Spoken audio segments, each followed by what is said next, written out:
Anybody who has ever dreamed of becoming an author has asked themselves at one point or another, why is it that everything gets done except for the book? The dishes get done, my kids get to school, my work gets done. And yet, this dream I have of turning this idea into a book always gets shoved aside. Well, this week we are going to answer that question because it's actually so much simpler than you think. Let me give you the quick answer up front. So, there's so many things in our lives that get done every single day because we have habits of doing them. And the fact is that most people fail to develop the writing habit because there's a level of intimidation, maybe there's a lack of belief. But when it gets down to it, anybody who has been successful as an author simply has developed that regular writing practice, that regular writing habit. And though it may seem intimidating at first, once you get into it, it's simple.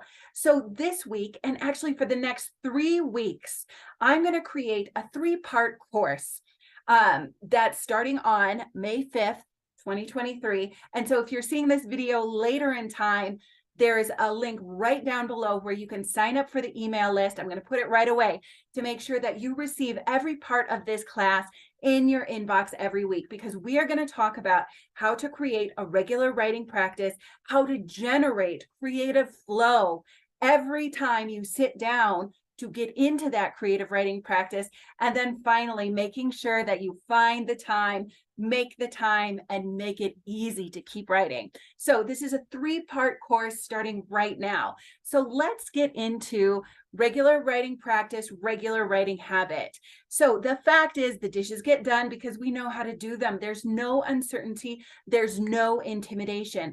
And writing is the same thing. Once you get into this regular writing habit, all of the rewards, everything comes out of that. But how do you get into the writing habit? Well, 2 people who have written wonderful best-selling books are Charles Duhigg and James Clear. So they have best-selling books on how to generate habits. And I want to go through really quick the 4 stages that James Clear used. And I'm also mixing in a little bit of Charles Duhigg here. But this is the simple, straightforward way to make sure that you're developing that regular writing habit so the book gets done just like the dishes. So both James Clear and Charles Duhigg agree that we start with a cue. So when the example that's usually used is for people who are trying to create a habit to go to the gym. They put out their shoes the day before. And so it's equally important to make certain cues that trigger your brain to know, okay, this is the time that we've got to concentrate on writing. And so the cue could be writing music. Maybe there's something you put in the background. I've been known to put in movies that I've already seen of writers writing in the background. There are plenty of YouTube videos where people are just writing in the background. So having some sort of a cue. One that I love, my very favorite writing cue of all time, is a cup of coffee and a book on the craft of writing. So last week on this channel, I talked about Robert McKee's classic book, Story. I've been using that as a writing cue to get started. And then after I, start reading about writing, the ideas start to connect and I'm diving back into the book that I'm working on. Below in the link, if you sign up for the habit sheet, I'm also going to have a few writing prompts. Always having regular writing prompts to get you going, to make writing easy.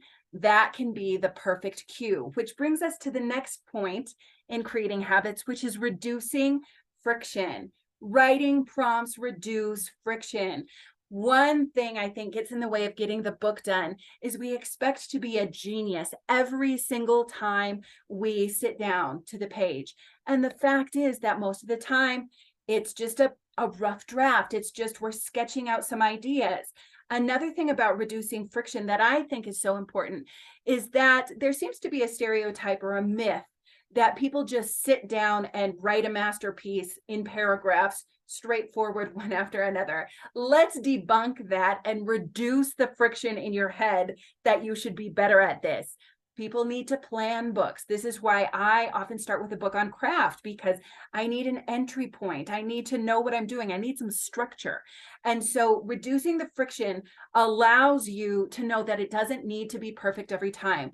Progress, not perfection. Just make a little ways forward using the prompts that I give, using the prompts in these videos, using just the ideas of writing, starting to just doing morning pages, which are just a stream of consciousness journaling of where should this book go.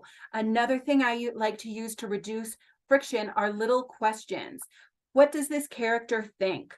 What would be an example that I could use to illustrate this point? Asking yourself little questions that direct you back into the book rather than being hard on yourself because you don't know what to say. That's a really good way to reduce friction and move forward in the writing habit. So we've got number 1, cue, writing music, book on craft. 2, reducing friction, just playing with ideas, making it as easy as possible. 3, fan the flame. So this is something James Clear talks about. And it's great knowing why you're writing, knowing why you're craving writing, knowing what you're doing this for and why you want to move forward, what's possible for you.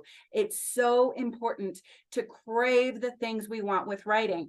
And that's also a really good reason to keep watching this course, because one of the best feelings in the world is creative flow. So when we can generate creative flow, when we can play with our ideas and get into an unself-conscious creative mode, it makes writing addictive. It makes it something we crave. And that's when the habit really starts to set in and become something that you practice regularly. So finally, then the 4th part of creating a habit that sticks is rewarding yourself. And so huge warning with this one. Every time I start a client meeting, I think people usually tell me, well, I didn't get as much done as I wanted to. And that's just a habit we have. I think so often more often than not, we think the process is going to go faster than it goes. And that's just not the way it is most of the time. Usually it takes some thought, it takes some planning. We get a few hundred words out, and that is enough. So this is a great way to sustain your writing practice, is to reward yourself for whatever you get done. Don't say, I didn't get as much done as I wanted to. I wish I was going faster. I wish I was doing better. We want to flip that around and do exactly the opposite. I took time to write today. I got a few thoughts sketched out on paper. I'm not quite sure how to finish this chapter, but I made some progress. So every bit of progress you make, you want to get in a rewarding habit, because that really neurologically, you don't have to read the books, because I'm telling you here, James Clear and Charles Duhigg tell us this is the way, when a habit becomes rewarding, this is the way we move forward. So I hope this has been helpful.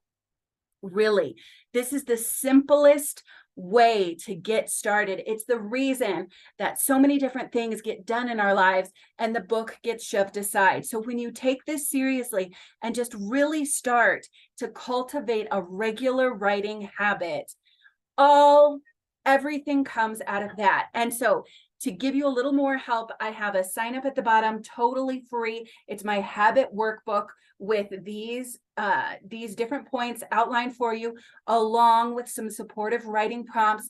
And it will make sure that you get every little step of this course in your email inbox over the next 3 weeks. So yay!